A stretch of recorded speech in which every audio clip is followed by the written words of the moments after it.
All right, good afternoon, Councillor. How you doing?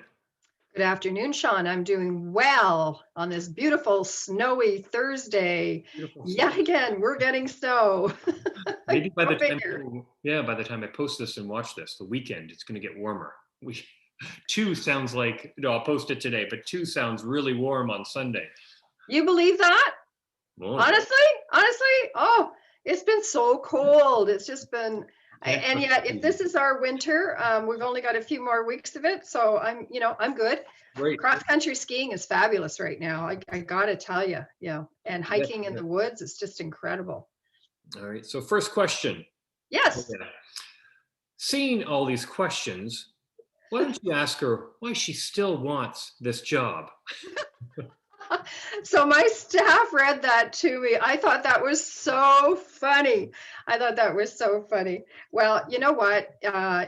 You step into the role of a counselor because you want to make a difference, you want to help people, and you're a problem solver. At least that's me. So I'm a problem solver, and as you can see, there's lots of issues, and sometimes there's problems. But honestly, you get to achieve so much if you work together with your community and you work together with staff. And I just feel very, very blessed that we've been able to work together, and with residents we've done so much in the last 10 years. It's just been amazing. So I appreciate the humor behind that. But I would say, Sean, anybody who's thinking they might like to be a counselor, yeah, you just put yourself on Facebook and lay yourself bare, because that's what it's all about. And you got to be good with that. You got to be respectful, and you got to do your job.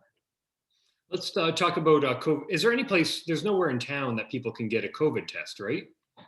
Is there anywhere? Not right now, no. And that is all determined by public health and the province. So it is not up to council, any municipality, any councillor. It is, where the testing is done. Sorry, and this applies to vaccines as well. But where the testing is done is really determined by each municipality or area's public health. Okay, so right now there's nowhere in town that you can. The shoppers, even the shoppers, I don't think is doing it, right? No, not at this point. Now, I mean that did exist for the flu shots, which are not COVID related, but for the flu shots. And but as far as the testing, I think the model of regional testing, if they have one in Waterdown, do you then look at Dundas, Ancaster, Stony Creek, Binbrook, Glanbrook, Mount Hope? That's a more regional approach. So I'm at this point, again, it's up to public health, and they must make their decisions based on the direction that they get from the province. I think probably too early to know if we'll have a vaccine clinic here too, right? Sorry, I should laugh, but you know what? The announcements coming out of Ottawa, they're getting ridiculous. I have to say that. I just think this whole thing has been mishandled so badly by the federal government. Um, you've got. I think today they announced something like 21 million will be vaccinated by the end of June. A couple of days ago, it was everybody will be vaccinated by the end of September. It's kind of like playing whack-a-mole. All these, all these different comments keep coming up. And yes, we've got this, and there's vaccines coming here, and then it all disappears. So I don't know if it's a bit of a diversion tactic. I'm not really sure, but I will tell you that at this point, uh, the vaccines they're just kind of dribbling out. I was talking to some folks in healthcare the other day, and they've received their first vaccine, but it's now been 35 days, and there's just this big, where are the vaccines? When are they coming? When are we getting them? And when we get them, we got to send them out. So there is a plan in place, but in order to execute the plan, you got to have the product, and they don't have the product to the extent that they need it right now. I hope that answers your question. We'll start going into the questions, and maybe I'll start naming people that ask the questions. Suzanne writes, so obviously the developers, they failed to bring the park at Nisbet, the road at Clapison still not complete. Are there any financial implications or penalties for developers for not fulfilling what they said they were going to do? In some cases, yes, there are penalties in these particular cases, and they're different developers. So I just, the way you asked the question, I didn't want people to think that it is one developer that is not fulfilling both of those promises. The road at Clapison, in order to open the road safely, there needs to be certain criteria in place. And so the road is done in terms of being paved. There still needs to be lines painted on it. There is no street lighting at this point. There needs to be street lighting once you open that road up, because there will be a lot of traffic on it. You know, even pedestrians at night. So there is not adequate street lighting right now. They're also at the intersection of Parkside Drive and Clapison Drive, which is the name of that road. There needs to be a full functioning stop light. And that is a little bit of a bigger endeavor to get that installed. And so those are the requirements that the developer has to meet on that particular. They told me it was going to be open by by this coming summer. They said it last summer, and I think they said it the summer before. So there's been a number of things going on with that particular development. And another part of it was just getting the plan of subdivision registered, not only with the city, but getting it registered with the Ontario Land Registry. And I've been told that's been done. But there are still some issues around, because internally there's going to be, quite a few roads in there and quite a few buildings. And so it's not just one building going in here or there or that one road. There is quite a development going in there. And, that needs to be site plan approved. So it's taking way too long and it's driving me crazy, but such is the way it is with construction. Now, Brant asks a few questions regarding the closure of Waterdown Road for 6 to 8 weeks. First one, was it always part of the original plans to close Waterdown Road for this work? Are we talking about the belt lines, or are we talking about widening Waterdown Road? So my understanding, because even before I was elected, I was involved in all the community meetings to do with that particular project. And it was quite contentious because the expansion of Waterdown Road is part of the Waterdown bypass that is no longer a bypass. So yes, Waterdown Road is to be expanded on a 4-lane base, I believe, but it will be expanded to 3 lanes. And there will be sidewalks, bike lanes, and I believe boulevards. It was not part of the original plan that I can remember. And I did have a conversation with the councillor for the area, Councillor Calvin Galbraith, and we do work together on a number of different things. This is a Burlington project, by the way. It is not a City of Hamilton project. So the boundary for Waterdown in the City of Hamilton is Mountain Brow, and it's Mountain Brow and then everything to the north of Mountain Brow. To the south of Mountain Brow is Burlington. So no, it was not in the original plans, but it is from our conversation last week, Halton region, because they are a region as opposed to a city, amalgamated city such as Hamilton. So their Halton region had made the decision they needed to expand the main water main, sorry, that is going to be south of Flett Road. So all that empty land where that school is on Flett Road, as you get down towards the QEW, I think there's about 550 homes going in there. And they're going to be starting within the next couple of years. So Waterdown Road needs to be done. The water main needs to be expanded. You've also got the development happening at the GO station in Burlington, Aldershot. Right. So there's quite a bit of infrastructure that needs to be done there. It's not going to be pleasant. It is not going to be pleasant because we will have just about everything under construction in the, there's a fair amount under construction right now, but everything is going to be under construction between 2022 and 2024.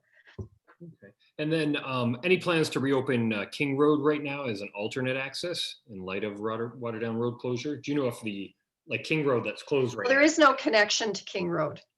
There is no connection. So where Mountain Brow used to go Right, straight through, right.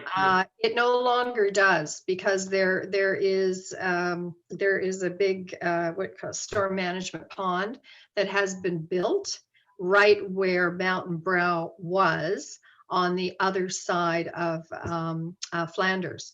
And so Burke Street, which comes from Highway 5 through that new subdivision, curves and joins into Mountain Brow just east of Flanders. But there is no road connecting to King Road anymore at this point. Once all the houses are built in the Mountain View subdivision, then you will be able to have access off of Burke Street at Mountain Brow, and then going through the subdivision and back down to King Road. But that's not going to be done for probably another 4 or 5 years. All right.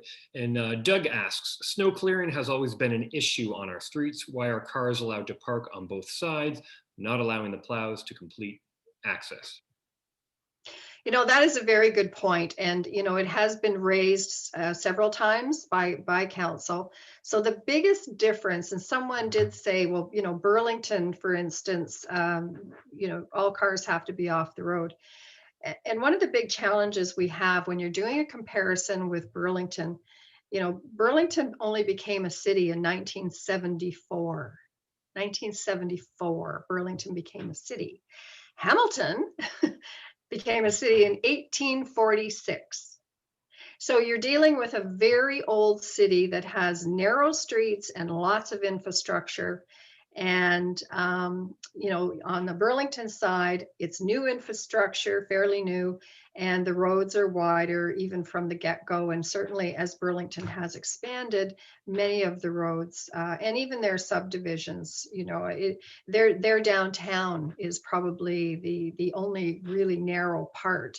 So it's very difficult. You're really not comparing apples to apples. But I do agree that it would be ideal to get all the cars off the road, but where the heck are you going to put them? Because if you look at all the subdivisions, even the area that you live in, Sean, where are you going to put your cars? Because we have people that, your garage is supposed to be a parking spot and it's full of storage. So, where are you going to put your cars? That is probably the biggest challenge right across the city. It's not just in Waterdown. It is right across the entire city.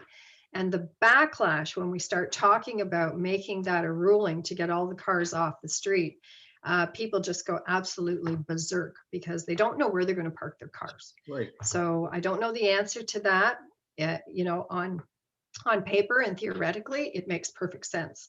And I will tell you, if you've ever ridden with one of our snowplow operators or any snowplow operator, I am absolutely amazed at how they are able to drive those big machines and clear snow. And it's just amazing to me. It really is quite something to be inside that cab.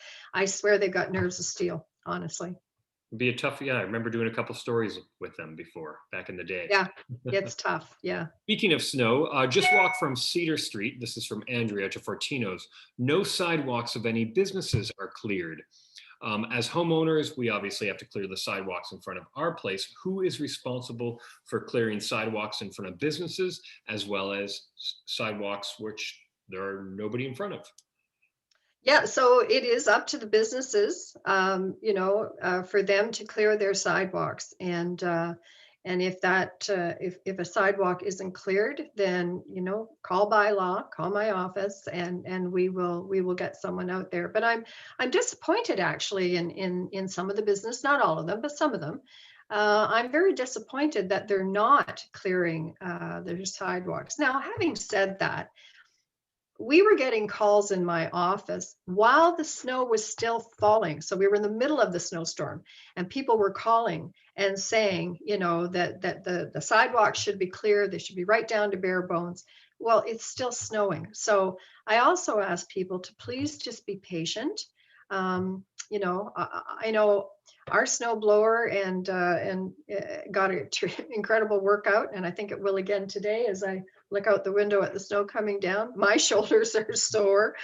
My husband's shoulders are sore, and we've been helping our neighbors as well. So you know, it's not easy, but it is the responsibility of the retailers, commercial.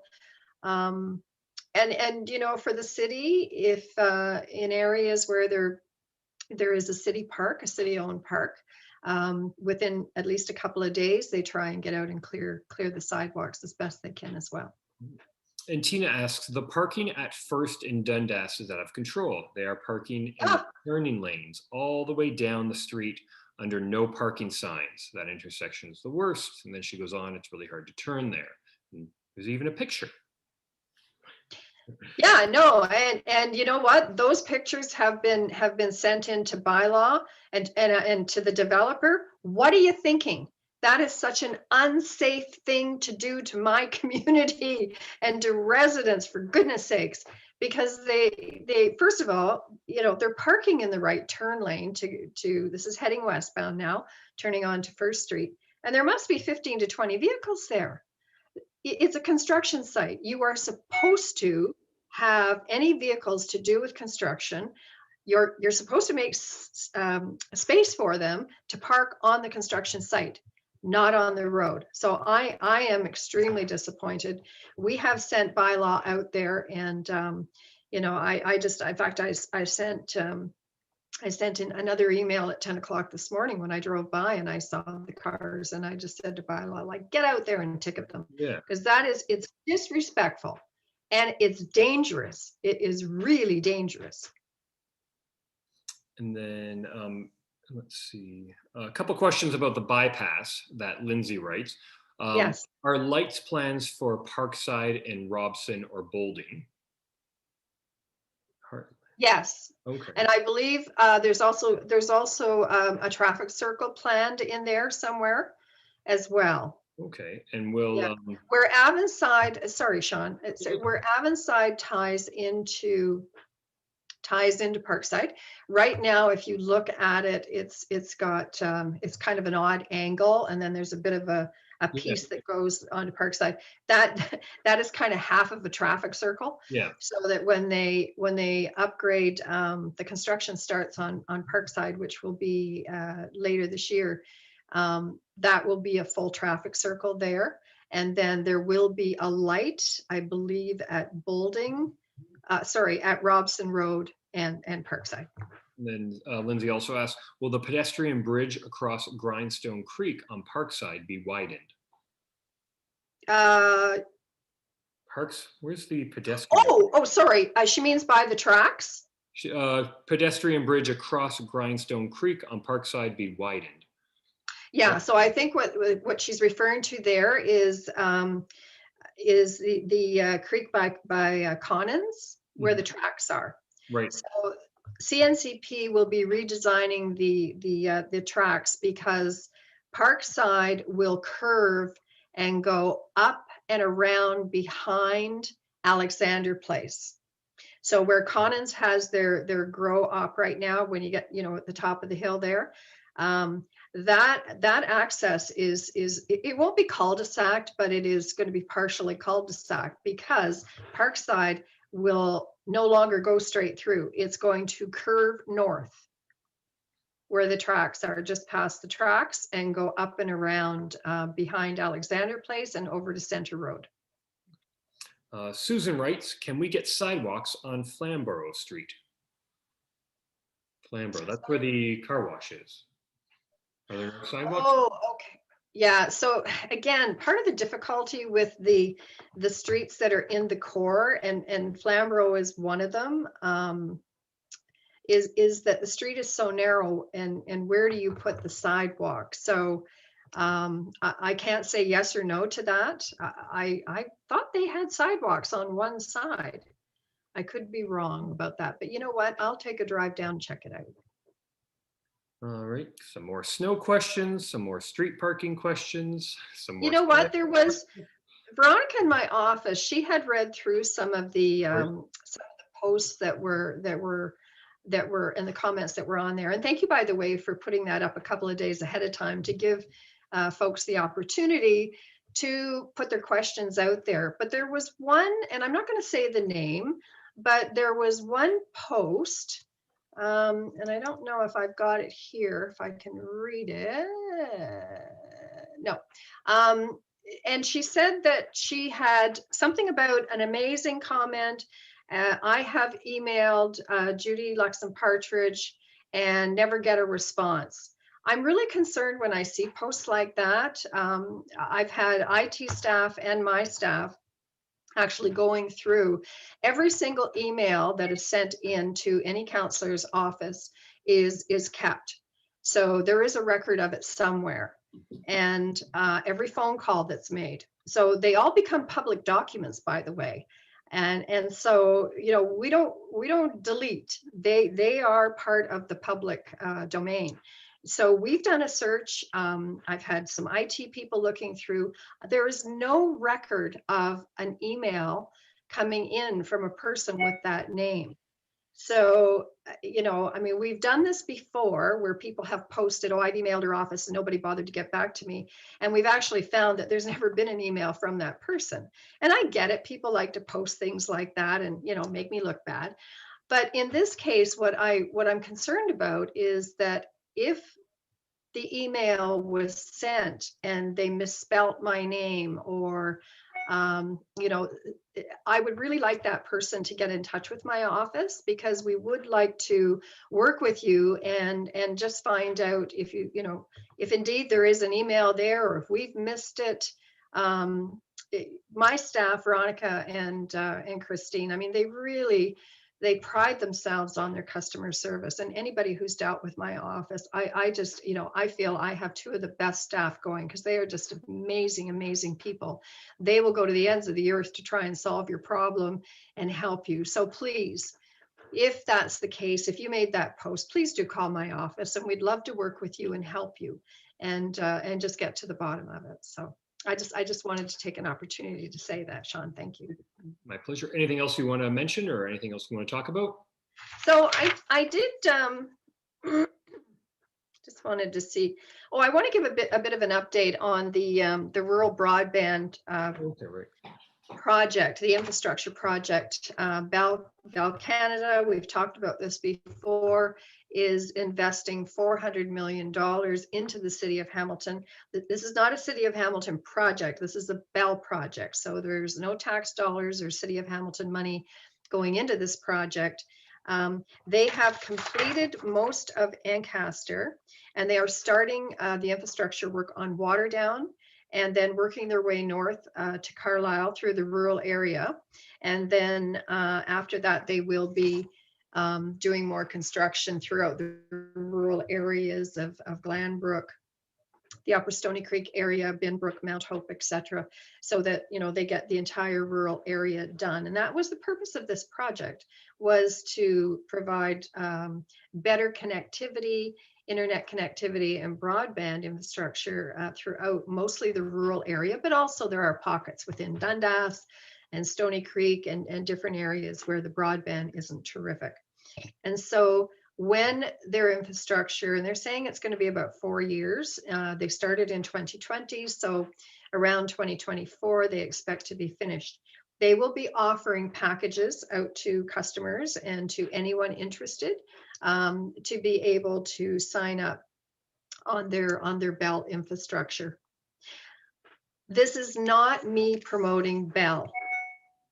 And I've had a couple of emails about that, you know, where they've said, well, why aren't you promoting all the other internet providers and service companies?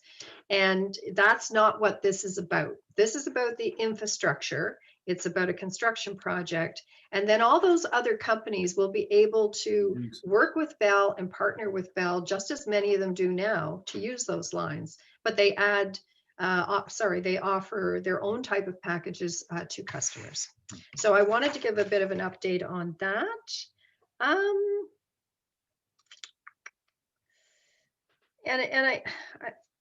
just trying to, oh, there was something about community ice rinks. Oh, right. Yes. Yeah. Yeah. Someone was asking about community ice rinks. So the city does offer to provide equipment to community groups or volunteers who are interested in putting in um, ice rinks in local parks. There has to be water infrastructure in the local park to begin with.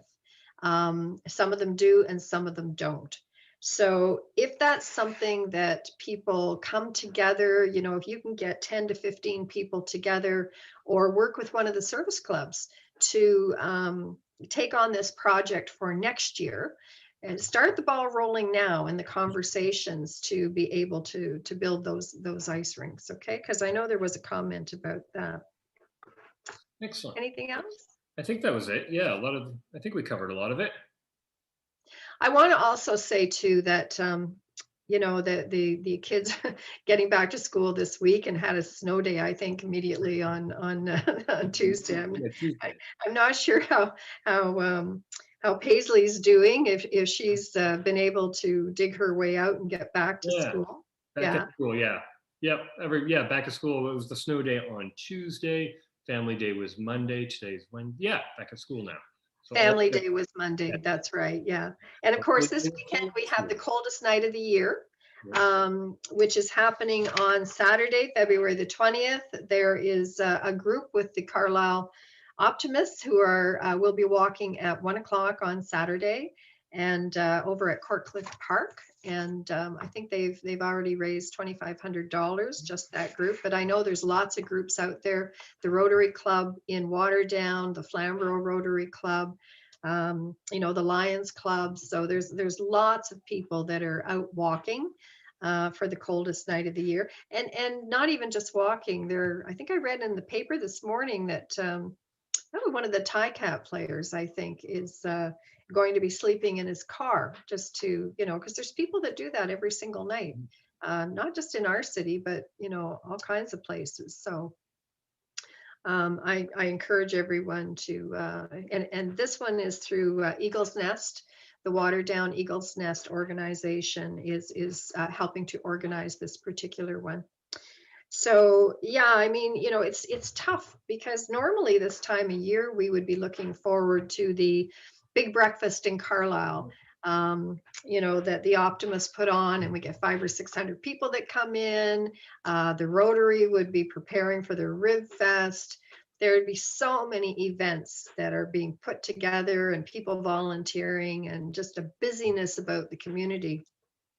And instead, we've had a year of, and what a year it's been. And people are tired. People are missing each other. I very much miss my two boys. I've said before, and Carolyn, I've said before, I have one in Vancouver, one in Quebec City, and one in Ottawa, and we can't even travel to see them. So it's tough for everybody. And I want to say thank you for your patience. Thank you for hanging in there, and from a mental health perspective, it's not easy. It's not easy on anybody right now. Some of the businesses are open. Hopefully they stay open and we get warmer weather soon, like this weekend. I hope so. We can't wait to get back to going out for breakfast again and going out for dinner. So outside in the warm and having a place to go, hopefully. Yeah. Well, you know what? The sun was out on Sunday, I think it was. Excuse me. And Sunday, or I can't remember, Sunday or Monday. Anyway, and Jeff and I were over at Breezy Corners, and we thought, geez, it'd be so nice to be able to sit on the picnic table. Great. Because the sun was out, and really on that side of the building it was quite warm. But you're not allowed to do that, and we certainly don't want to get anybody into trouble. Now, with it loosening up a bit, we're skiers. And when you're skiing and you get a hot chocolate or you get lunch, you sit outside on the patio, right? So I'd be prepared to do that for a lunch right now. Ski places are opening, so that's good. Oh, I was so excited to hear that. Yeah, that the ski places were open. Yeah. Well, good stuff. Well, thank you for taking the time. We'll do it again in a few weeks. Yes. Oh, thank you so very much. I really, really appreciate this. And yeah, we'll see you in a couple of weeks. We'll do this again. And thank you so much, everyone. I really, really appreciate it. Take care.